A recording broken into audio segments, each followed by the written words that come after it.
안녕하십니까. 맥체인 성경 읽기 신명기 28장 20절에서 68절, 시편 119편 25절에서 48절, 이사야 55장, 마태복음 3장. 첫 번째, 신명기 28장 20절에서 68절, 불순종으로 인한 언약의 저주. 본문 이해에 도움이 되는 배경과 맥락을 소개합니다. 이 본문은 언약 불순종에 대한 결과로 임하는 저주의 구체적인 내용을 담고 있으며, 신명기 28장의 축복, 저주 구조 중에서 후반부인 저주의 절정에 해당합니다. 하나님께서 저주와 혼란과 책망을 보내실 것이며, 기근, 질병, 전쟁, 패망, 추방, 멸시, 정신적 고통 등 전 인격적이고 국가적인 재앙이 나열됩니다. 특히 36절, 여호와께서 너와 내가 세울 내 임금을 너와 내 조상들이 알지 못하던 나라로 끌어가시리니 라는 구절은 후에 바벨론 포로와 로마 시대를 예표하는 예언적 성격도 지닙니다. 본문 후반에서는 여호와께서 너를 땅 이 끝에서 저 끝까지 만민 중에 흩으시리니 라고 말하며 유대 민족의 세계적 흩어짐과 고통이 예언적으로 선언됩니다. 이는 언약 백성의 책임과 결과에 대한 심각한 경고입니다.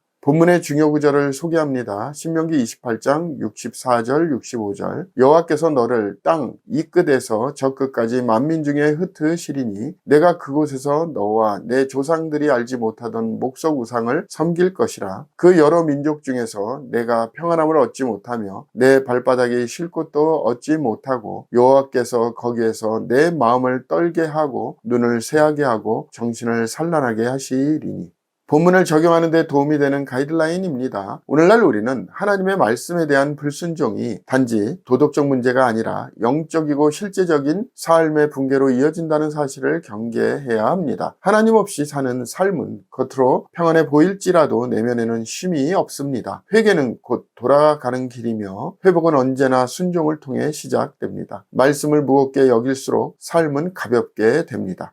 두 번째 시편 119편 25절에서 48절, 말씀에 대한 갈망과 순종의 결단. 본문 이해에 도움이 되는 배경과 맥락을 소개합니다. 시편 119편 25절에서 48절은 히브리어 알파벳 달렛과 해 부분으로 영적 침체 속에서 말씀을 통해 소생되기를 바라는 기도와 하나님의 계명에 대한 깊은 묵상과 사랑의 고백이 이어집니다. 내 영혼이 진토에 붙어 싸우니 주의 말씀대로 나를 살아나게 하소서 라는 고백은 절망 중에서도 말씀에 의지해 부활을 기대하는 신자의 기도입니다. 주의 법도들의 길을 깨닫게 하여 주소서. 그리하시면 내가 주의 기이한 일들을 작은 소리로 읊조리리이다. 내가 사랑하는 주의 계명들을 향하여 내 손을 들고 라는 표현은 단지 감정이 아닌 삶 전체를 하나님의 법에 맞추려는 거룩한 의지를 나타냅니다. 이 단락은 말씀 안에서 소망을 되찾고 순종의 삶으로 나아가려는 헌신의 노래입니다.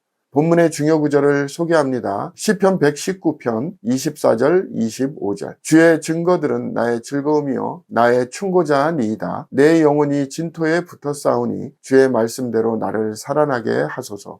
본문을 적용하는 데 도움이 되는 가이드라인입니다. 오늘날 우리는 지치고 무기력할수록 더 깊이 말씀에 잠기고 그 안에 소생함을 구해야 합니다. 진짜 위로는 환경 변화가 아니라 말씀이 주는 내적 회복에서 시작됩니다. 순종은 단지 의무가 아니라 회복된 영혼의 반응입니다. 무너진 영혼도 말씀 앞에 다시 일어섭니다.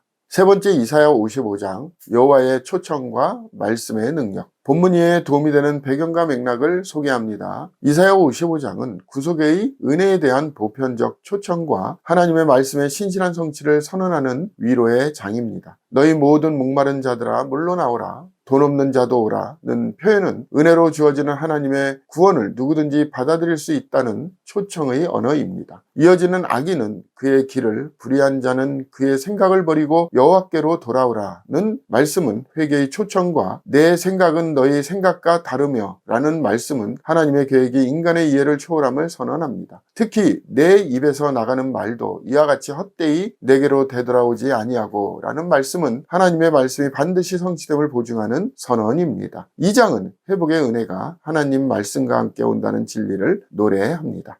본문의 중요 구절을 소개합니다. 이사야 55장 11절, 내 입에서 나가는 말도 이와 같이 헛되이 내게로 되돌아오지 아니하고 나의 기뻐하는 뜻을 이루어 내가 보낸 일에 형통함이니라.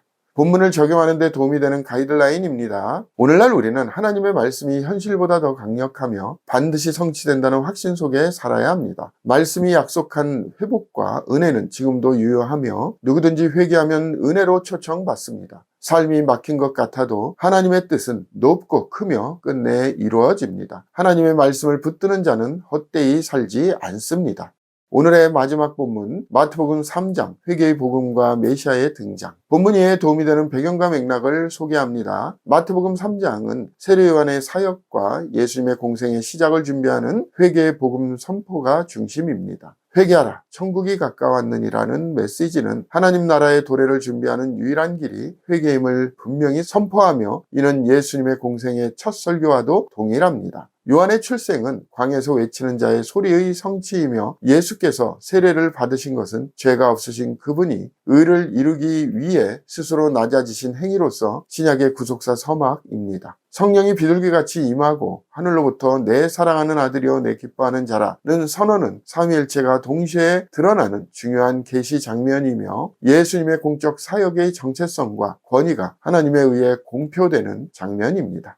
본문의 중요 구절을 소개합니다. 마태복음 3장 2절 3절 회개하라 천국이 가까이 왔느니라 하였으니 그는 선지자 이사야를 통하여 말씀하신 자라. 일러스되 광야에 외치는 자의 소리가 있어 이르되 너희는 주의 길을 준비하라 그가 오실 길을 곧게 하라 하였느니라. 본문을 적용하는 데 도움이 되는 가이드라인입니다. 오늘날 우리는 하나님의 나라를 소망한다면 반드시 회개의 삶으로 자신을 준비시켜야 합니다. 회개는 단지 죄책감을 말하는 것이 아니라 삶의 방향을 하나님께로 돌리는 결단입니다. 천국은 회개 없이 누릴 수 없습니다. 하나님의 나라를 향한 삶은 날마다 돌이키는 삶입니다. 감사합니다.